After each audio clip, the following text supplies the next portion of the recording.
My name is Eric Edelman. I'm a non-resident senior fellow here at the Miller Center, and I'm really thrilled to be here today to moderate this discussion between two former colleagues and friends about re-engaging the world.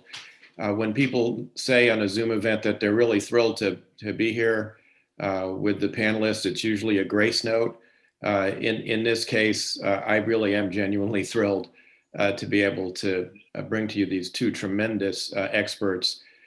For those of you who saw their short bios on the screen, suffice it to say that they are both extremely able practitioners and scholars in the field of national security studies. Michelle Flournoy had a distinguished career both in the Department of Defense in several different jobs, including as my very distinguished successor as Undersecretary of Defense for Policy.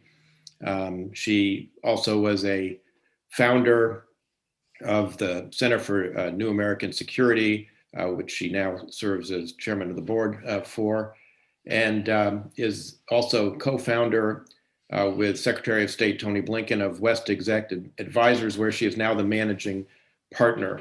Michelle has written extensively on national security affairs, including a very interesting and important article in Foreign Affairs last year about avoiding a conflict with China, how to avoid a conflict with China. Elliot Cohen is my boss at Johns Hopkins School of Advanced International Studies, where he serves as the 9th dean of the Paul Nitze School of Advanced International Studies. Before that, he had a distinguished career, both serving briefly in the Department of Defense as the director of the Gulf Air War Survey after the first Gulf War. He is a contributing writer to The Atlantic and has written more books than I have time to share with you, lest we run out of time. So Michelle and Elliot, welcome. It's great to have you with us. Let me start by making just a few comments, and then I will ask both of you to engage on a couple of issues that face the country. President Biden, when he was president-elect, and certainly during his campaign, argued that under a Biden presidency, the United States would be back after the 4 years of the Trump administration. And in an interview with Lester Holt, before he was inaugurated, he talked about not only the US being back, but being at the head table of international affairs, helping to set the agenda for global discussions about the future of the planet. Secretary Blinken has said as well that that diplomacy is back now. But as we all know, it's not quite as simple as that. Just declaring that the US is back is not enough to really address some of the things that have happened over the last 4 and longer years. And that's something that President Biden acknowledged to Lester Holt. He acknowledged that time has moved on from when he was vice president in the Obama administration. Circumstances in the world have changed. The Trump administration changed things. So I would like to engage us in a discussion of what does it mean for the US to be back in practice and in a period where dealing with the global COVID pandemic will be the overwhelming priority for the administration, and getting the economy back, which will be a predicate for anything that the administration would want to do in international affairs. And before we dive into that, let me just please remind the audience that if you have a question, please put it in the Q&A box. After we get going for a bit, I will begin to curate those questions and pose them to our two panelists. So let me start, Michelle, with you. Before any government can address, engaging with the world, it has to organize itself. That's the major part of a transition. And right now we're in a kind of awkward period, 2+ months in, where the administration has, Senate confirmed principles, but those all important sub-cabinet positions that you and Elliot and I all occupied. So of course we think they're the most important ones.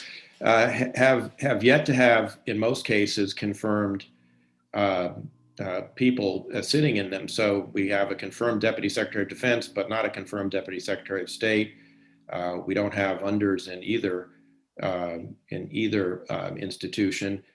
Um, what does that mean as the government Biden administration takes over and tries to govern? What should we be looking for in terms of process? So first of all, great to be here. Thanks to the Miller Center for hosting us and Eric for stepping in as moderator, keeping me and Elliot in line, which is no small task. Uh, I think the Biden administration does face a real challenge in terms of executing on this notion of, the U.S. is back, the U.S. is ready to lead internationally again. I do think that that has to start with what we're seeing already, which is investing in our own economic recovery, COVID recovery, sort of shoring up the foundations here at home. And I think what you'll see legislatively next is investing in some of the drivers of American competitiveness, whether that's research and development in key technology areas where we want to be competitive, whether it's infrastructure, education, STEM, et cetera. But it also means recognizing the strategic importance of our alliances and showing up with our allies and partners, re-engaging them in a deeply consultative way and approaching challenges like China and climate change and others from a shared perspective. It means showing up more in these international fora. But as you said, those are all really important vectors and aspirations, which in the near term will be somewhat complicated by the fact that no one's home yet beyond the cabinet level, and in a couple of cases, the deputy level. This is a even slower than usual transition because of the delayed recognition of Biden as the winner of the election, because of January 6th, because of this was not a cooperative transition in terms of the Trump administration's welcoming. They didn't get the kind of red carpet welcome that you all very professionally did in handing power from the Bush administration to Obama. And so there is going to be delay, but I think the basic directions are correct to ensure that we show up with a foundation of strength at home and with allies by our side.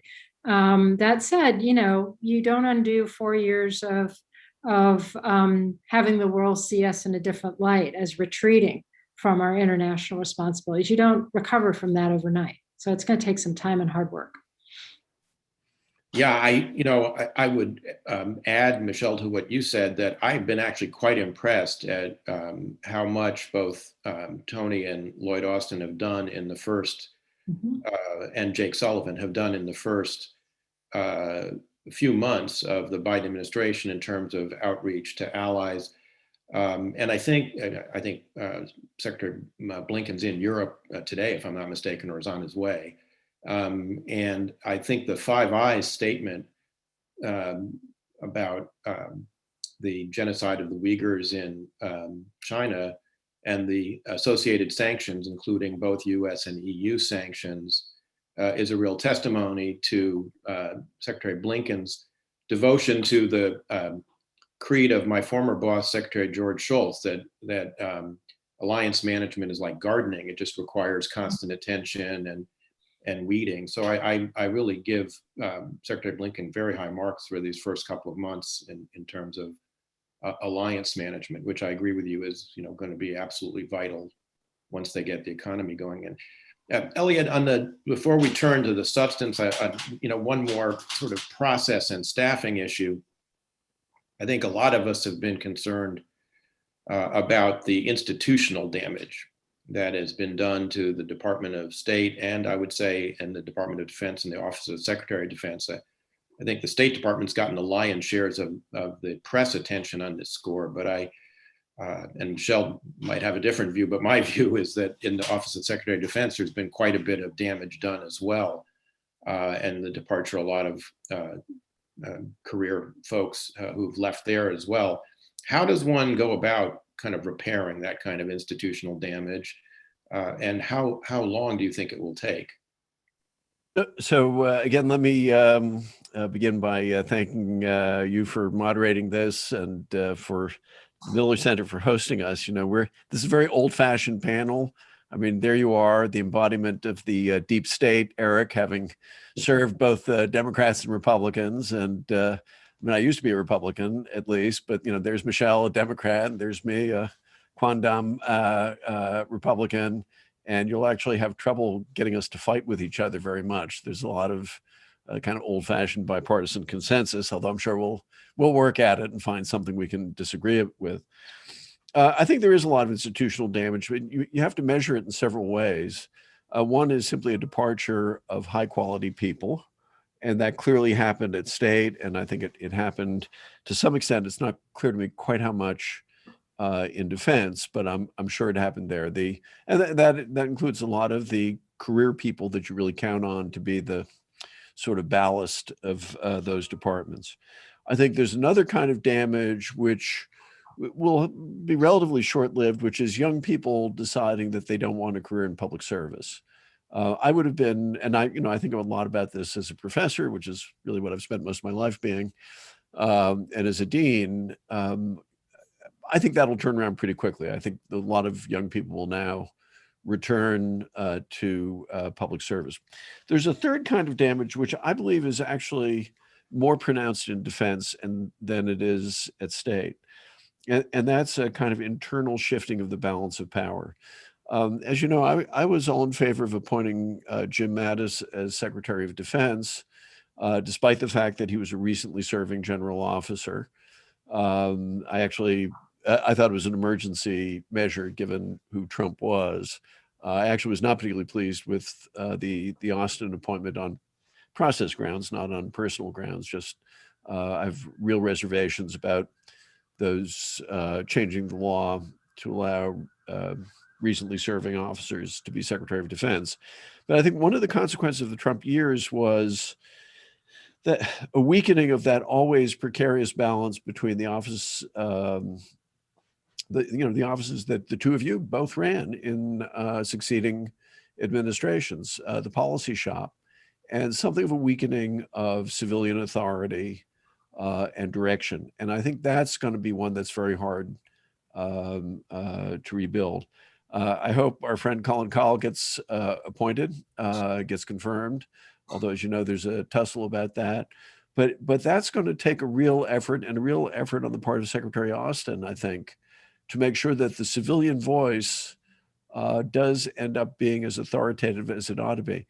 And that may take years to reestablish, maybe well beyond a term. I'm actually inclined to think so. I mean, the two of you are actually much better positioned to answer this than I am. But as an outsider, that's certainly my take. Well, I know this is an issue that Michelle and I actually wrestled with when we were on the National Defense Panel together back in 2014 and 15. And the National Defense Strategy Commission that I co-chaired with Admiral Gary Roughead 3 years ago actually spoke to this imbalance, which has been developing for some time. I think it's fair to say this is not purely a artifact of the Trump administration, although clearly the Trump administration, I think, has made it worse.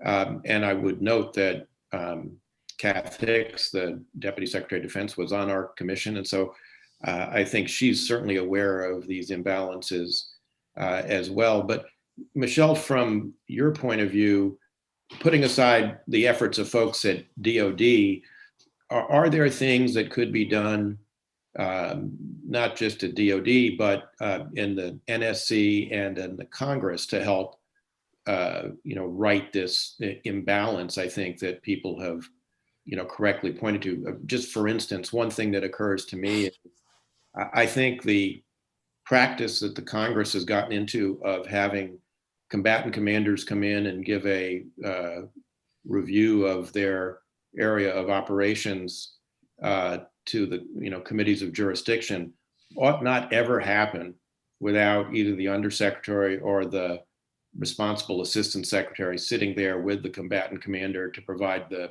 civilian perspective as well. But I'd be curious to see whether you think there's a role for the Congress and the NSC in this. Yeah, I mean, I do think that under the late John McCain, the very last NDAA that he worked on, that really had his fingerprints on it, actually, because they were concerned about the shifting balance of power, if you will, between OSD and the Joint Staff in particular, they took pains to actually spell out the authorities of various OSD entities and to try to kind of empower them with legislative heft. But in my experience, a lot of this is a question of leadership. I saw civil military relations go from an absolute low point under Les Aspin and Colin Powell to a real high point in a matter of months between Bill Perry and General Shalikashvili. So we shouldn't discount the power of leaders who come in with the correct perception and then empower their staffs and guide their staffs accordingly, and then hold people accountable that you got to get with this new way of operating, or you're not going to be part of the team. But I also think we need to invest more in training civilians who come into these roles. And I applaud the Biden administration's actually had some civil military training going on as people have been coming into their new roles. It's something that the military routinely gets. We can argue about the quality of that instruction and whether they're being taught the right thing, but a lot of civilians don't actually have a basis for what good looks like if they're brand new to this. So I do think that there is a role to play beyond the institutions themselves.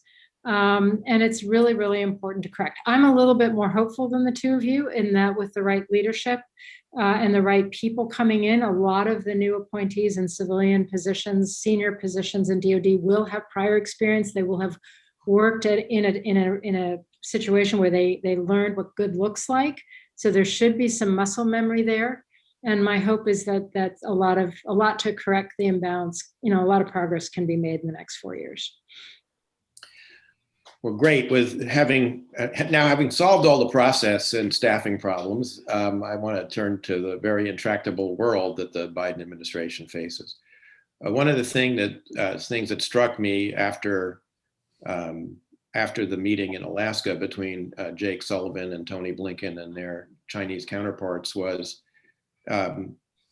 if you were an intelligent Martian and you were just dropped onto planet Earth and asked to look at what had just happened and had some knowledge of the Trump administration's policies, you might be inclined to say there's sort of more continuity than change here when it comes to dealing with China and thinking about China as a strategic competitor. So Elliot, what's your takeaway from the sort of first meeting that Jake Sullivan and Tony Blinken had with Yang and Wang, their Chinese counterparts? So I think the Martian would be right. If the Martians had been observing us for some time, they would actually, I think, have noticed that one of the peculiarities of the American political system is, on the surface, it looks as though there are tremendous changes in foreign policy between administrations. In fact, I've always thought there's much more continuity than people think. There was more continuity Bush to Obama in certain respects, and there was more continuity Obama to Trump, and indeed Trump to Biden. I think you have to divide between two different baskets of things. For sure, there's a different tone under Biden, which is much more respectful. It's rules-based international order. It's not America First, which has a pretty unsavory past in this country as the slogan of the isolationists during World War II. Absolutely, that commitment to alliances and to cultivating those alliances in the way you just described George Shultz, and a kind of respect for multinational organizations and agreements of a kind that the Trump administration did not have. So I think in those respects, which are very, very important, there is change. And it would be a mistake to dismiss the importance of change tone and change style. It's in diplomacy, I think it's critical. Having said that, I think on a lot of the substantive things, the basic policies are going to be the same. China, absolutely. In fact, the Biden administration may be tougher because they take human rights issues like the Uyghurs or Hong Kong more seriously in their own right. I am not sure there'll be a big difference on Afghanistan. Trump desperately wanted to get out. He found circumstances slowing him down. Biden, I think, desperately wants to get out. He finds circumstances slowing him down. I don't think they're going to walk away from the Abraham Accords and the new strategic reality that represents. They're not going to move the embassy back to Tel Aviv. And indeed, on Iran, I think despite some of the concerns that you and I had, and I think it's fair to say that Michelle's probably a bit more sympathetic to the JCPOA than you and I were. At least I know you and I wrote an article together denouncing it. I've written some since then denouncing it. So yeah, I haven't been. Pronunciation is very solid. I haven't been able to keep up with you on that one. But the truth is, I don't think the Biden administration.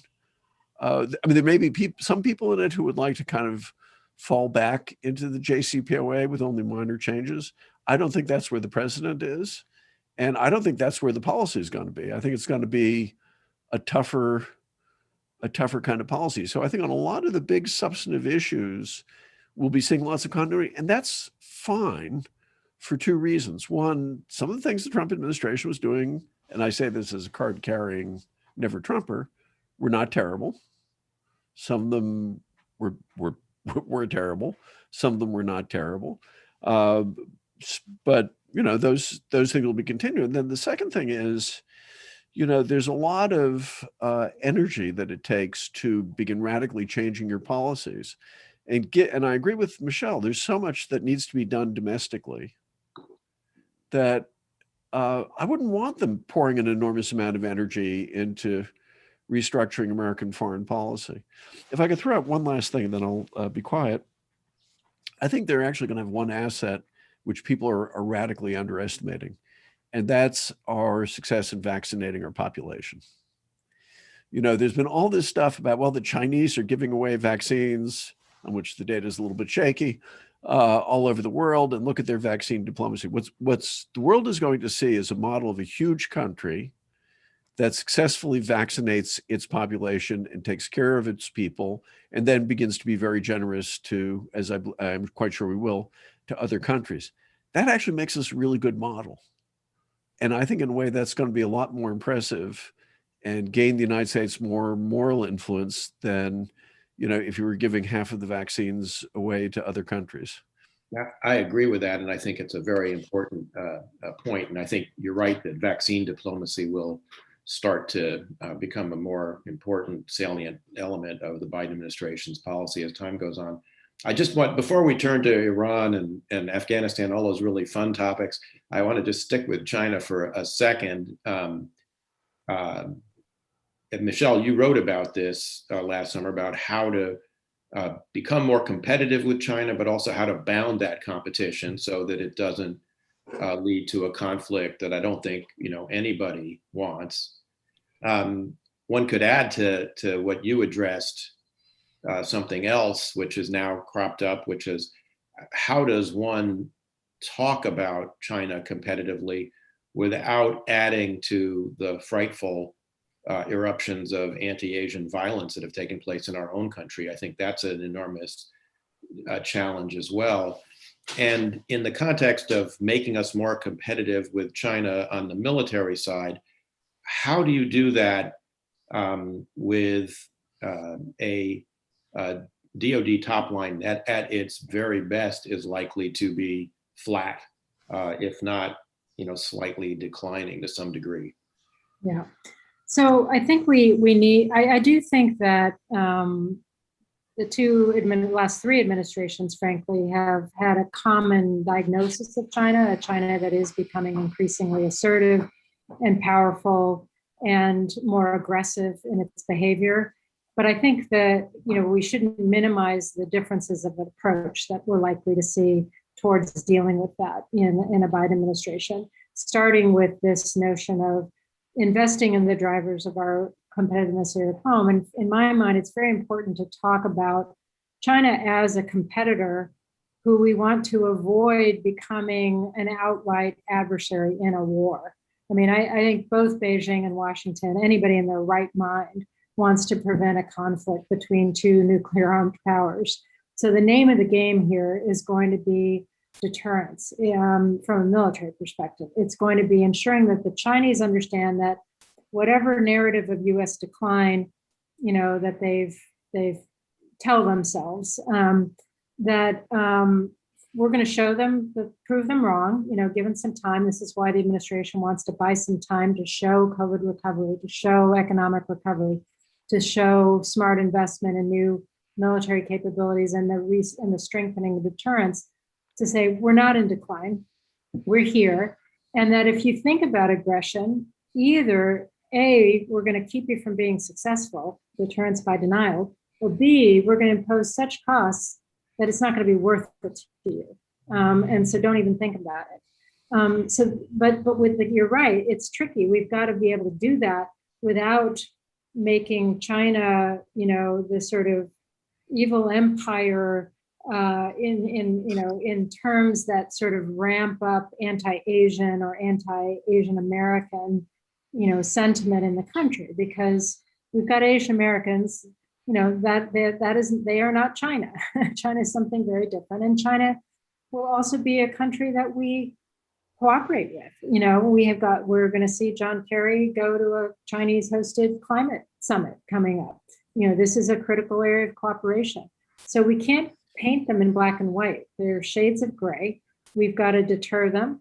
We've got to outcompete them economically and technologically.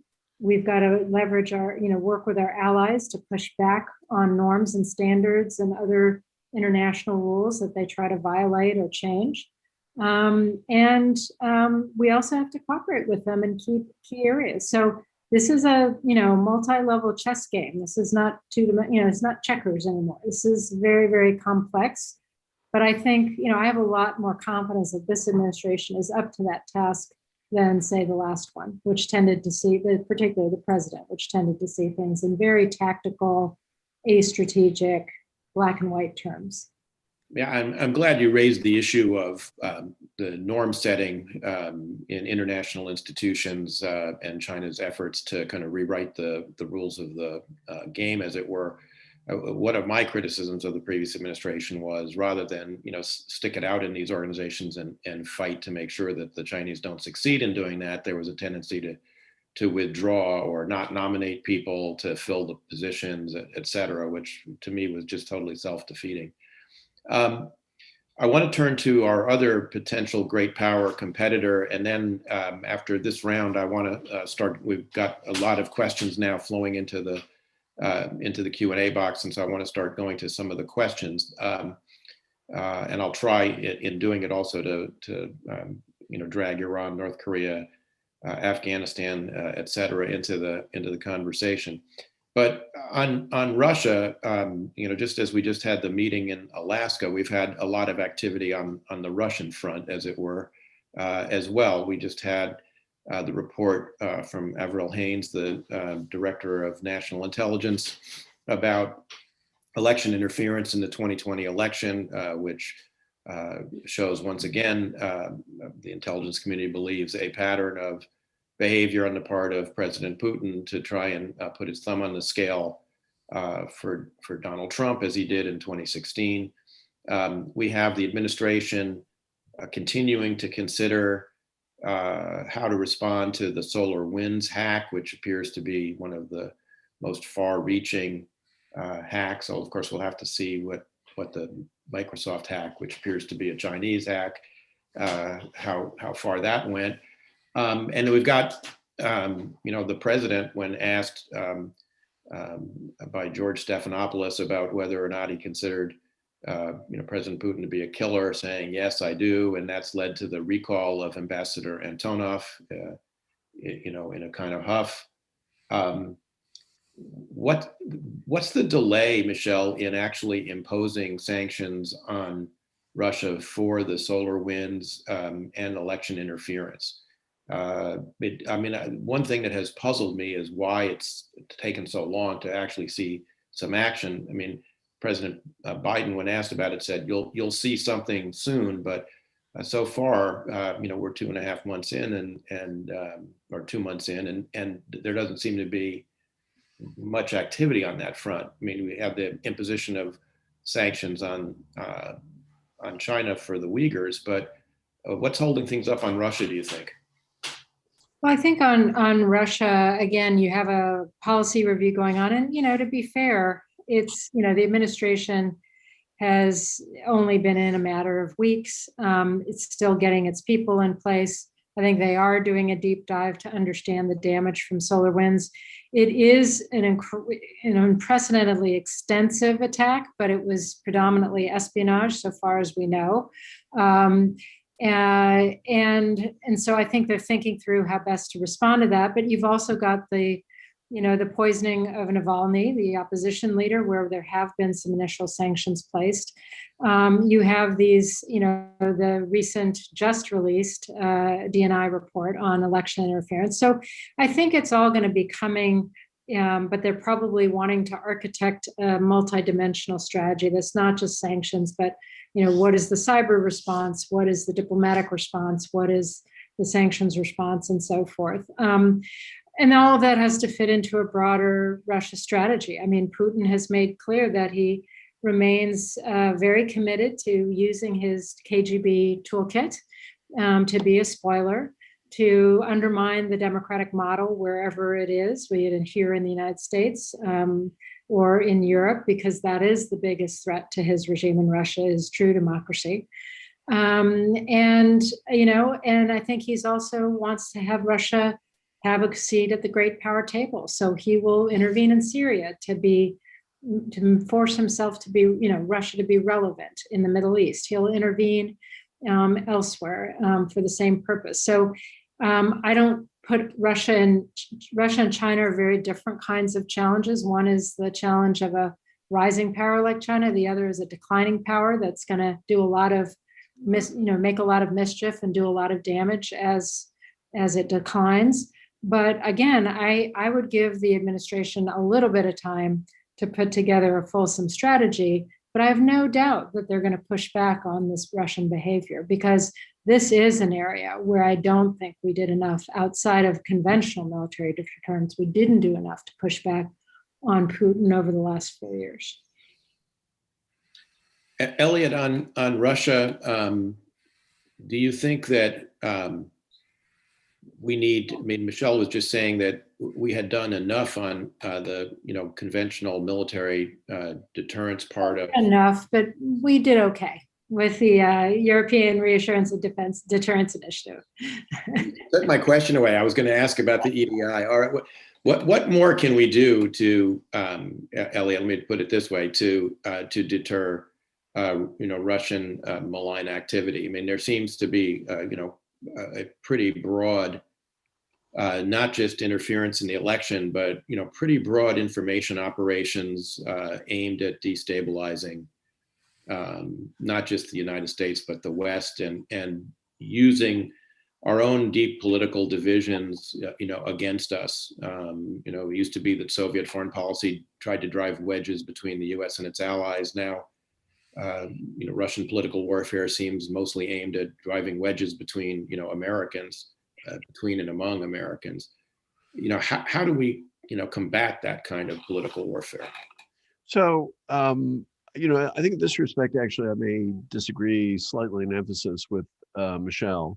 But on the one hand, Russia and China are very different. Russia's in decline. China is, for now, rising, although 20 years out, we may have a very different view of China. But they do have two things in common.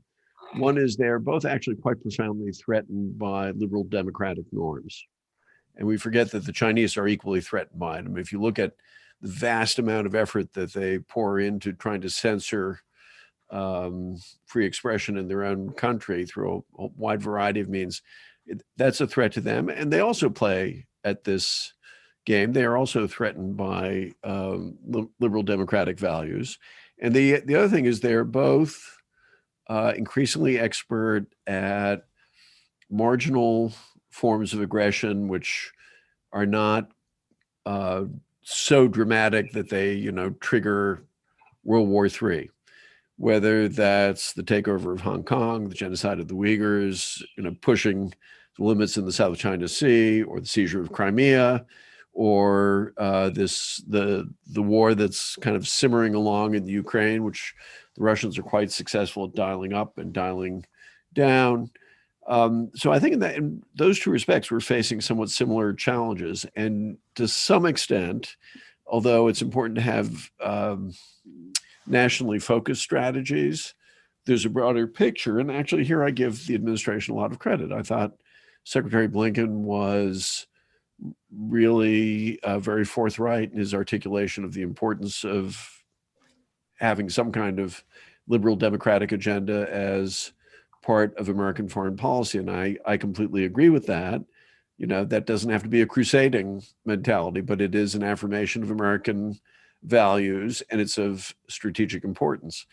To get, having said what I wanted to say, I'll answer your question. I think with the Russians, the best thing to do is to make them pay a price, and then you can talk. And since that regime itself is vulnerable in a variety of ways, you show them the two can play at that game in a variety of ways. And we have means of doing it, most of which, you know, we're not going to talk about over Zoom. I also think and a number of people have now written about this, we need to be thinking carefully about what happens if a Russian government, under various kinds of pressures, thinks that one of the ways to shore up its internal support is to make mischief, you know, Georgia, one of the Baltic states, or something like that. Because that there, a lot of the issue is going to be American credibility and making sure that there's a real price that they pay for that kind of behavior. What I'm not as confident as Michelle is about is how quickly international, perhaps particularly European faith has been restored in the American commitment to defend, let's say, the Baltic states. I don't know. I'd have to really get inside the Russians' heads, and I'd have to get inside the Europeans' heads better than I am. And I think that's a worthy thing to think about as a long-term goal. So one of our questioners has raised the issue of excavating what now seems like ancient history, the debate in the 2012 campaign over Russia policy, where Elliot and I were on a different side of the equation than Michelle was. Would you both agree, though, that now, whatever differences may have existed about Russia in 2012 or up till 2014, that there seems to be a general consensus that crosses party lines for the most part, at least in the national security community, that I think it may be a little different in the Congress and maybe even a little different in public opinion. But in the national security community, there seems to be, I think, a consensus that although Russia, as Michelle said, is a declining power, it still has the ability to do a lot of mischief, and it needs to be seen in the light of that the national security strategy of the Trump administration saw it as one of our, two major great power competitors, although not as great as China's is, as Michelle described it. Is that a fair statement, do you think? Yeah, I think at this point it's recognized that Russia, is a very real threat, and is, the great power competition applies to them too. I think what was happening in the early Obama administration is, we had a brief period where Putin wasn't in office. Medvedev was there as his, now we understand more of his stand-in. But it seemed the tone and tenor changed in terms of the day-to-day interaction. There was progress on New START and arms control.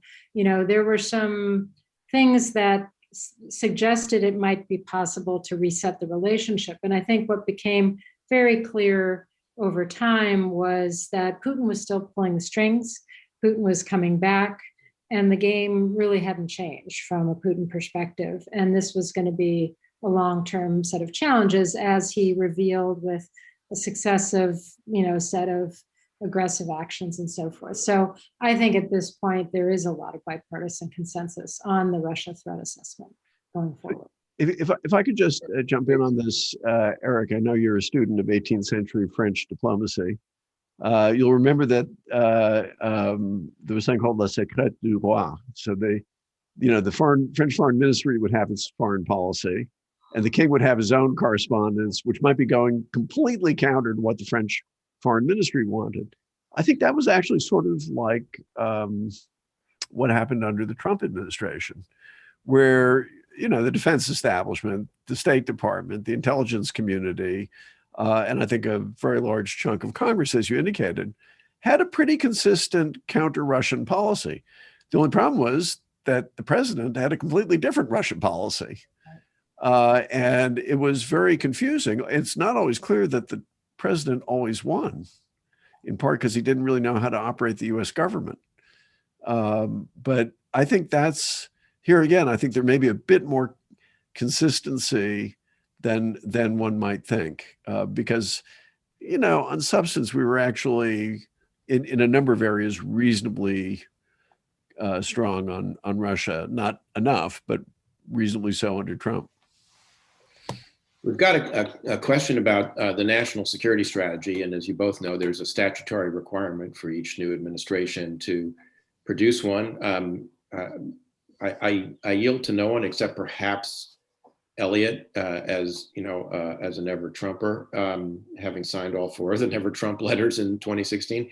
But whatever else you might say about the Trump administration, I can't think of any other that's actually met the statutory requirement to have a national security strategy actually completed by the end of its first year in office.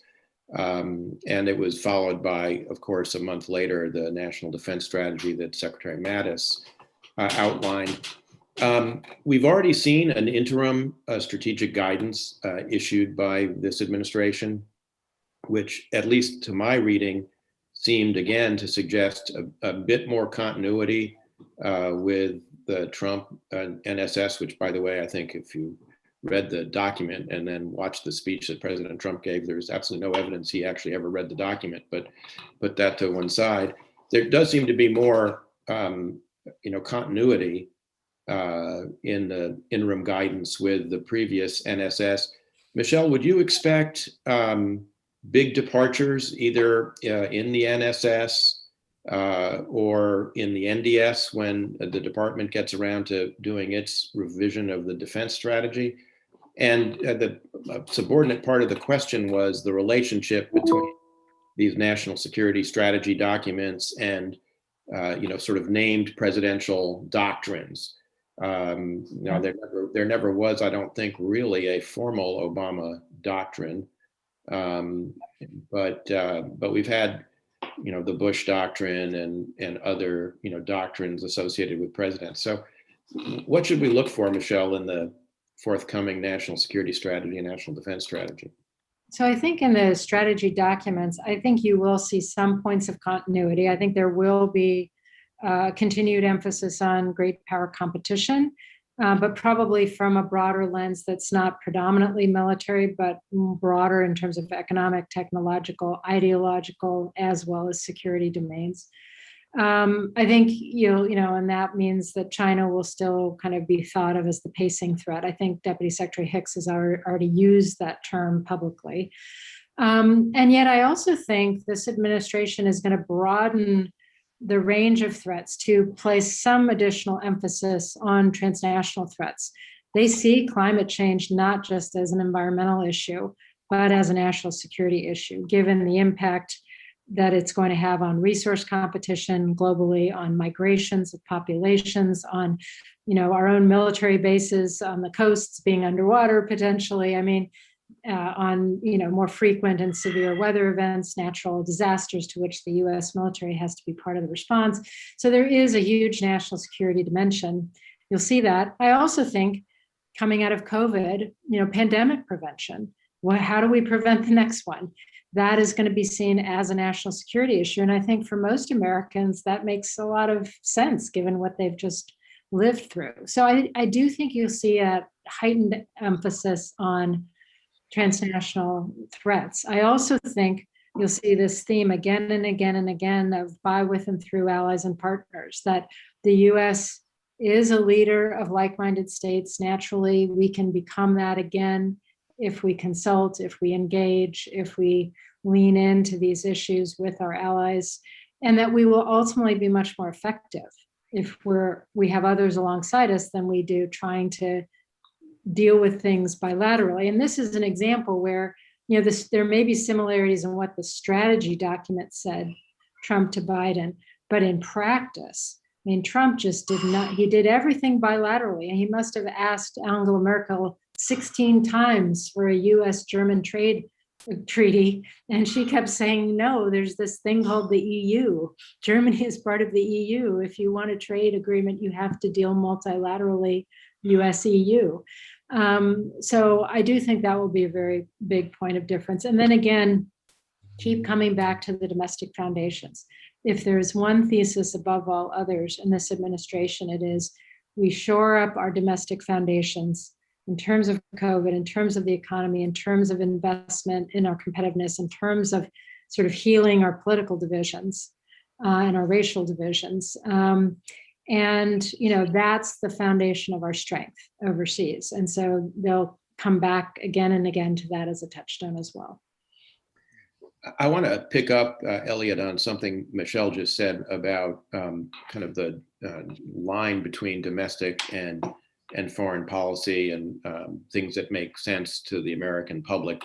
I've been at a couple of events, and Michelle, you may have been a participant as well in at least one of them, with Jake Sullivan, the National Security Advisor, in which he has gone to great pains to stress that this administration sees the line between defense and our national security and foreign policy and domestic policy, on the other hand, as being not a kind of hard and fast fire break, but really more of a continuum, and that he is working very closely with the domestic policy chief, Susan Rice. One of our questioners has raised an issue about this, which is how will the international community take the idea of America being back while we have a seemingly building humanitarian crisis on the border, and how does that issue play into kind of the national security space?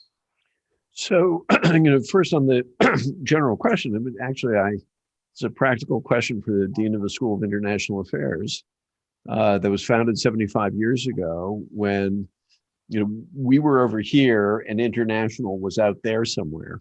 Mm-hmm. And we were preparing young Americans to deal with over there, not over here.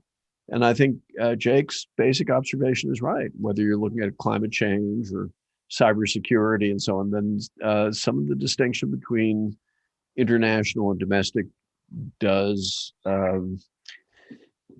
absolutely does diminish. I also think that there's a really important tonal difference, which I've mentioned before, but I'd stress again, and I'd just go back for a moment to what you said about the national security strategy. In general, I've lost lots of friends across administrations by dismissing those documents, which that's why I didn't ask you about them. Right. Well, it's the product of an enormous amount of labor that yields very little. But the thing that really struck me about the rollout of the Trump national security strategy was the very grim portrayal of the world and America's place in it, not by Trump, but by the National Security Advisor, H.R. McMaster. It was a picture of the world as a jungle, in which, the United States is going to be kind of the biggest ape in the jungle, but it's a jungle, and we really don't care what happens to the other animals in that jungle because we're just going to be, the ultimate alpha ape. And that's actually pernicious, I think. And it was pernicious in the Trump administration's approach to foreign policy. To the narrow question, I think other countries judge us by a number of things. That's one of the reasons why I raised the issue of vaccine effectiveness. If the United States looks like the place that's sufficiently squared away to vaccinate all its people and then begin vaccinating all the world, that's a huge foreign policy asset. The crisis on the border, I think, now I hate, this is a terrible thing to say. I think to some extent it's been normalized. I think people say, yeah, there are loads and loads of people trying to get into the United States. The United States wants to control its borders. Maybe the Trump administration was more callous, but the Biden administration isn't going to go for open borders either. And the question will be, are they going to try to do things to help stabilize Central America so that you don't have this flood of Central Americans, not really Mexicans, coming into the United States. But I think it's a terrible thing to say, but I think it's, for large parts of the world, it's old news.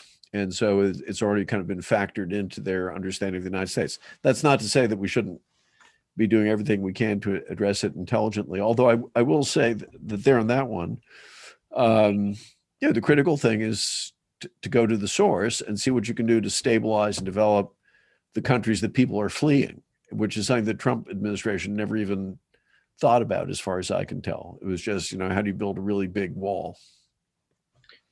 Right. This is where the Central America Free Trade Agreement and development assistance to the Northern Triangle, plays a huge role. I want to turn to one last question about Afghanistan. We've got more questions in the Q&A box than we could possibly accommodate in a 1-hour event. But I just want to ask you both one final question, and then I want to turn the floor over to the director of the Miller Center, Bill Antholis, who I believe has now solved his technical problems. And that is Afghanistan. I mean, I was actually on an event last night with Jim Cunningham, former U.S. ambassador to Afghanistan, and he and I and others were talking about this problem. And Michelle, you've thought long and hard about this problem. Everybody, I think, would love to, end these endless or forever wars as people have described them.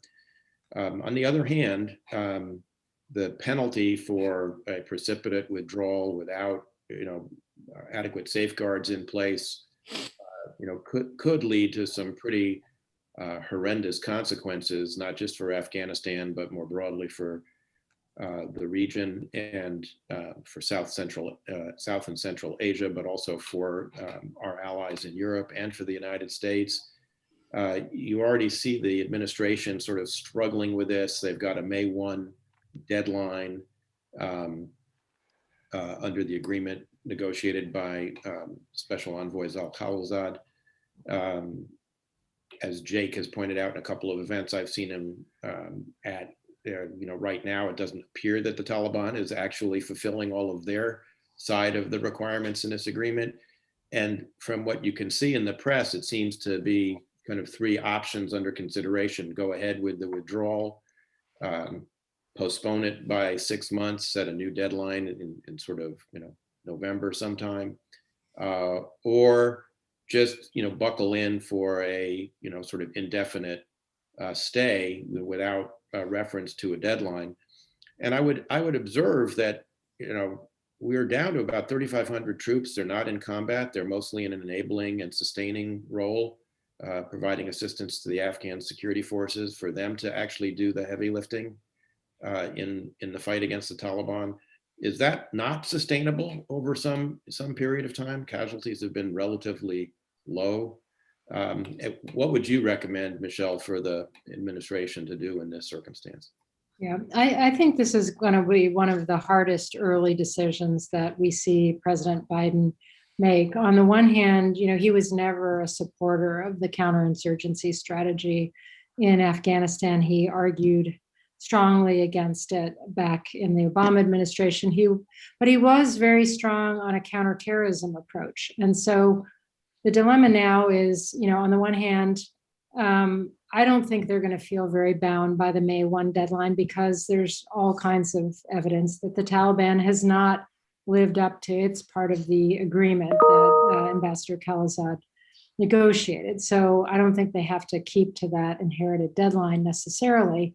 But I do think this is a president who, on the one hand, really does want to end long-term involvement in Afghanistan, but at the same time is committed to supporting a strong, an adequate and counterterrorism posture. And given al-Qaeda elements that are both in Afghanistan and across the border in Pakistan, given ISIS-K is now in Eastern Afghanistan and setting up shop. These are groups who do have external attack, potential and aspirations. So I think he's going to face a very hard decision.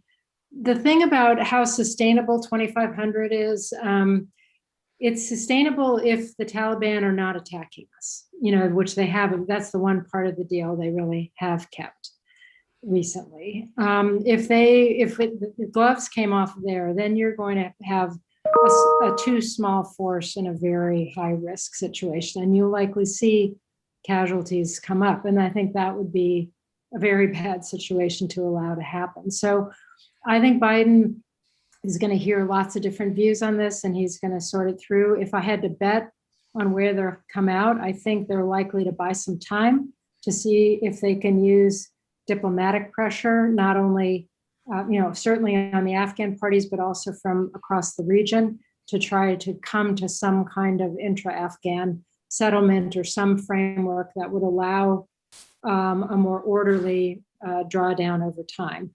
But we'll see. I think it's a lot depends on whether, the administration thinks it has willing Afghan partners, willing regional partners, and so forth to have a chance of diplomacy actually working.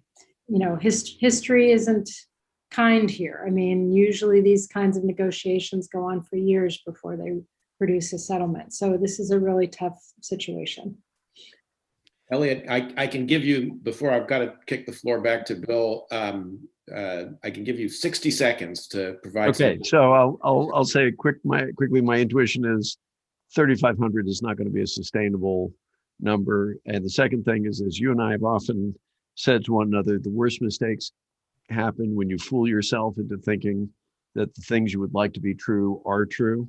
You might make the decision either way, but the biggest mistake would be to think you're going to have a power sharing agreement with the Taliban, which the Taliban will honor. They're not in the business of sharing power. And I think if the decision is made to leave, which I understand, it needs to be with a really clear-eyed acceptance of what that's likely to mean, which will be ugly and destabilizing. And the alternative is also ugly, probably more troops, not this number. And as often in these kinds of questions, which kind of ugly is less bad?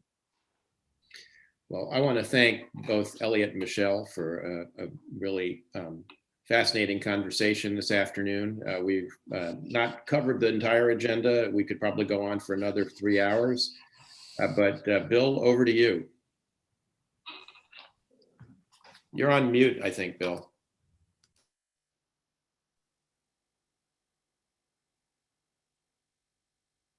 No, still can't hear you. How about now? Now we can hear you. There we go. Well, thank you, including for the technical problems, which is that I have a new monitor, but the new monitor was not appropriately wired. So first, let me thank all three of you.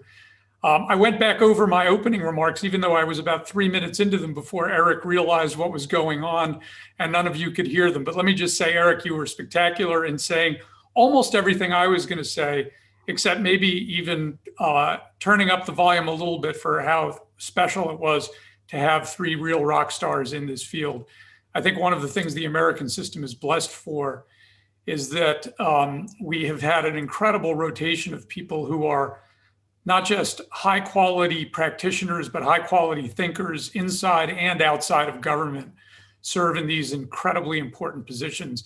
And there are not three better people in the world than the ones that have led us today. So thank you all, including touching on what I think are some of the really central points. So I'll say this as a summary, since they were in my prelude, which is that we're at a moment where not just re-engaging with the world, but re-engaging at a moment when trust in government and trust in our own democracy has been at such a crisis point. And I think the fact that the three of you all touched on that and see it's so important is a sign of hope. And my own sense of the early days of the Biden administration is they see that, and they're not underestimating how easy it will be to rebuild both trust in our democracy, for our democracy, but also abroad. And finally, let me thank the Miller Center staff who This was my fault today, not theirs. They run an incredibly great operation here in these webinars. We've been doing them now for over a year, and they just do a terrific job. And then to our audience that loads us with terrific questions, I've been following the Q&A throughout, and it's met the moment. So thank you all for joining us today. And again, Eric, Michelle, and Elliot, thanks again for being with us and for your public service these many years. Our pleasure. Thanks so much. Enjoyed it. Thank you. Great to be with the Miller Center as always.